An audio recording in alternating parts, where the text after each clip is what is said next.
GoForThe2.com in with the week 2 predictions. Week number 1 did not disappoint. Great action from start to finish, and it continued to Monday night, Labor Day night. We saw the upset in Tallahassee. Boston College and Bill O'Brien strike the upset over Florida State as a 16.5-point dog. They win the ball game outright.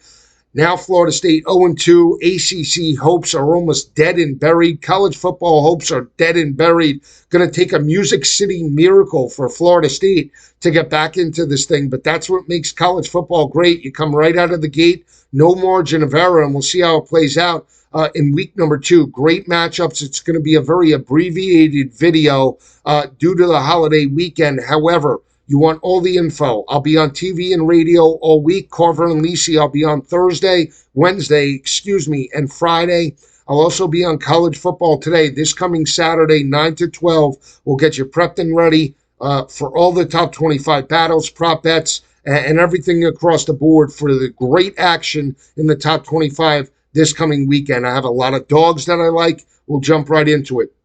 Michigan taking on Texas. Texas with a dynamic effort. They shut down Colorado State 52-0. Quinn Ewers, 268 passing yards. Isaiah Bond with 61 receiving yards. In regards to that matchup, they held the Texas defense did. Colorado State to only 198 yards of total offense. Completely shut down the rushing attack, and that was a cause of concern for Texas this year. We talked about how dominant they were in 2023, holding opposing offenses to 82 rushing yards per game and 2.8 yards per carry. They lost 2 players on the front 7 to the NFL draft, and they looked fast. They looked like they were flying sideline to sideline. That secondary shutdown Colorado State, an offense in Colorado State that came into that matchup averaging 304 passing yards per game. So dominant start to finish effort by the Texas Longhorns.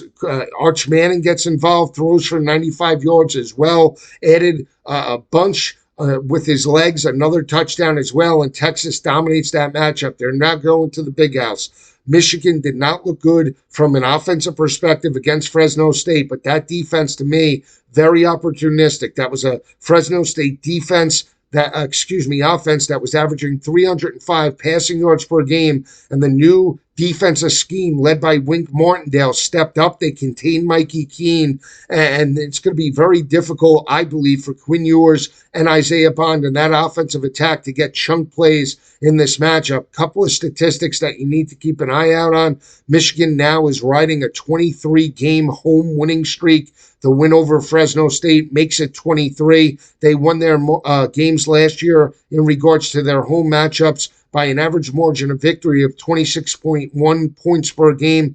Got the win, but no cover against Fresno State. A cause of concern was the rushing attack. Even though they rushed for over 100 yards in regards to that matchup, you saw Donovan Edwards with only 27 yards on the ground. He was utilized as a decoy. They need a better effort against Texas. You look the past couple of years, Michigan is 12-0 every time they pound the rock for over 200 yards. Last year, they were 4-0 and won those games by an average margin of victory of 23.1 points per game. This is going to come down to the trenches. Which team wants it? Which team can run the football more effectively and force the turnover battle? I believe it's still Michigan playing at home with the winning streak. You want to give me a 7.5-point number. This line opened up at 3.5 in the offseason. It's now flying up to 7.5. Give me Michigan plus the 7.5 in this matchup. I think it's a lower scoring game as well. We'll stay in the Big Ten.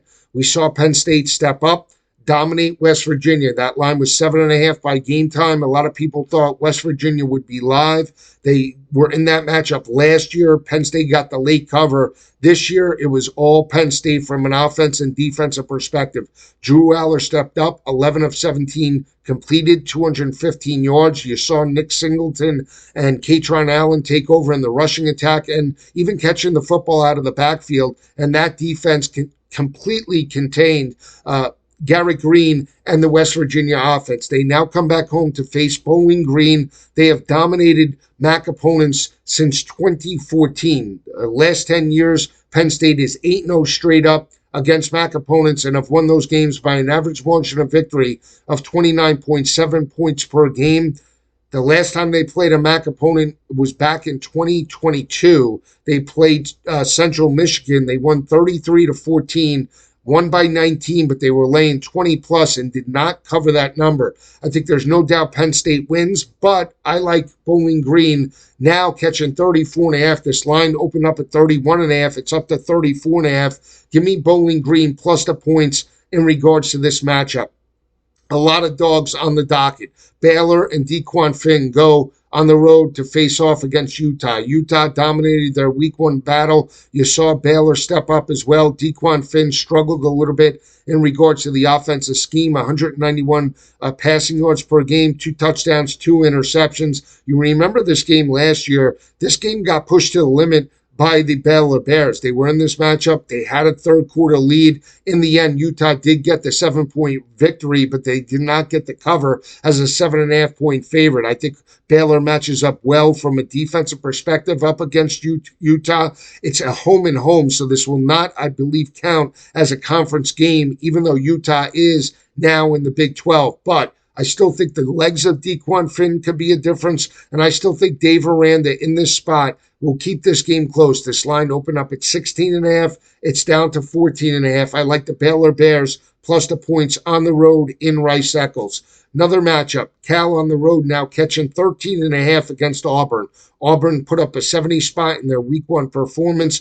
You saw that offense humming. On the flip side, Cal struggled a little bit with UC Davis, 31-13. Jaden Knott and that rushing attack only averaged 101 yards on the ground. Mendoza, the quarterback for Cal, a little bit inconsistent, struggled with some short to intermediate throws. They now go on the road. Cal has been absolutely atrocious on the road or on a neutral field the past 3 seasons under Justin Wilcox. They're just 4-13 straight up. They need a much better effort, but the market now actually bought into Auburn, 9.5-point favorites. It's up to 13.5 in multiple books. I think there's no doubt potentially Auburn might win, but I'll take the 13.5 points with Justin Wilcox. Again, this team needs to win. They're 1-0. He's on the hot seat. I think he could step up. Now a member of the ACC, I think Cal can be well within this number. You also have Garbers that got some experience in regards to that matchup as well. So we'll see how this plays out. But I think Mendoza can make some plays, Jaden Knott, and that rushing attack could get going. And I think Cal could be well within the 13.5-point number Saturday afternoon on the Plains. Another matchup, we saw Jackson Arnold and Oklahoma, dominate Temple in regards to that matchup. They laid 41.5. Jackson Arnold, 141 yards, 4 touchdowns. They covered the number, put up a 50 spot on the Owls. Now they're back home. They're facing Houston that struggled against UNLV, lost the game outright as a 3.5-point favorite. I think the 3.5 was a little overinflated due to Willie Fritz, first year as a head coach, new scheme. They looked very inconsistent. You look at Donovan Smith, he struggled, only 135 passing yards, no touchdowns, 2 interceptions, gave way to the backup, and now they're back on the road to face off against the top-ranked or top 25-ranked Oklahoma Sooners. Again, this line is 29.5. Biggest progression, in my opinion, comes from week 1 to week 2 with a new head coach. I know that Houston was inconsistent. They looked in regards to just confused at times in regards to that matchup. But I think they're going to come to play in regards to this matchup with Oklahoma, catching well over 4 touchdowns. Give me Houston to keep this matchup very close. Saturday night, I believe that game is against Oklahoma. 2 other games. It's going to be a total of 7 picks. One is in Charlotte, Tennessee, and NC State. I was on Western Carolina. If you listen to Sports Grid, plus the 32.5 and 31.5. Main reason why was Grayson McCall was inconsistent last year, coming over from Coastal Carolina, not the same quarterback we saw 2 years ago. Not only that, but he came over with Jordan Waters, new scheme, and you saw Brennan Armstrong as well struggle in Dave Doran's offense, coming over from Virginia last year. They got manhandled, NC State did, in regards to the defensive front. Western Carolina and their quarterback Gonzalez ran all over them, even put in some RPO in regards to that matchup. And secondly, you look at that defensive front by Western Carolina. They held a 21-17 lead heading into the fourth quarter because NC State could not run the football consistently. That's what Josh Heupel and Tennessee want to do, right? Tennessee wants to use tempo and run the football with Dylan Sampson. That offense was humming on all levels. Nico put up a huge day in regards to the first half. You saw Dylan Sampson well over 100 yards in regards to that performance. Contrast in styles, neutral field. Again, I got to believe that NC State could be live here. Plus the 7.5. I think this is a pretty good spot, even though you're going to have Tennessee fans, the fans for the Wolfpack are showing up, and still potentially a home game for that matter. Give me NC State to keep this game close. We're going to have 7 picks. Last one is Texas Tech. They did not look good against Abilene Christian.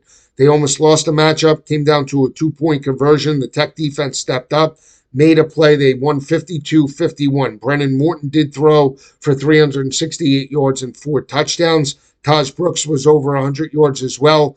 But Taj Brooks might not play in this game against Washington State. They are opened as a 1.5-point favorite. Joey McGuire and Texas Tech were 3-4 on the road or on a neutral field last year, but I still think this team is complete with or without Taj Brooks. Keep an eye out. He's got an arm injury listed as questionable.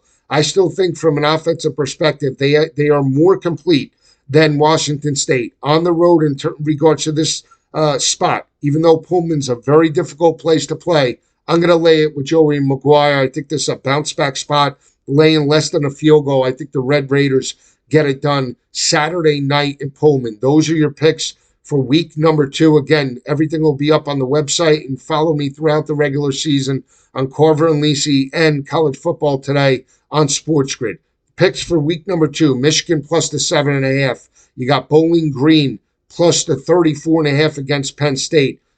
Houston plus the 29.5 against Oklahoma. Cal plus the 13.5 against Auburn. Baylor plus the 14.5 against Utah. You also have NC State plus the 7.5 against Tennessee. And the one favorite I like is Texas Tech minus the 1.5 against Washington State. Have a great week, everyone. Happy holiday, and I'll see you next week.